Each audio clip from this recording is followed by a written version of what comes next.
You want to be a systems administrator, but what does that mean? There are many roles a SysAdmin can take. Let's take the role of a medical doctor.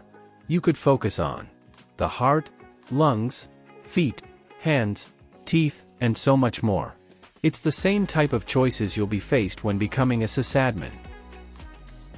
Will you focus on networking, security, servers, backups, recovery, or something else entirely different? These are all systems, and becoming proficient in managing them is what makes a systems administrator. Many times we abbreviate systems administrator to be called SysAdmins.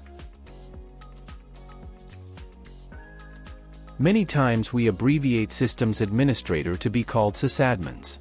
A SysAdmin starts out with a passion for technology. The best way to learn is to go and buy an old computer and take it apart. Don't be afraid to break it.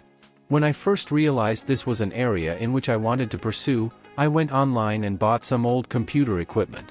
It included a pre-Pentium series processor, 20 megabyte hard drive, green screen monitor, and some other old parts and pieces. I took them all apart on my mom's kitchen table. I had no idea what I was looking at, but I was jumping with excitement at what I was seeing and doing. I tried and failed multiple times to put them all back together until I finally got it right.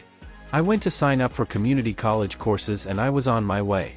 Just being excited about computers isn't going to be enough, however. You'll need to learn basic troubleshooting methodology and critical thinking. You'll be faced with many new experiences every day of your career, right up until you retire. That's because technology changes faster than any other profession in the world. I have to rewrite all the college courses I teach every 3 years just to stay up to date. When you do get your first IT job, you may be the only sysadmin or technology employee there, or you may be a part of a large team.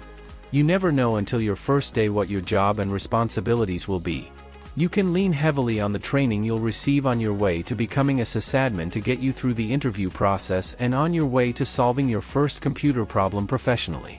That day, you may be the Active Directory administrator, but a year from then, you may be the security specialist keeping the company safe. A few years from now, you may be the IT manager. You'll need to keep your education and certifications up to date to be ready for anything. So go on, get out there and break something. Learn from it and get excited for what's to come.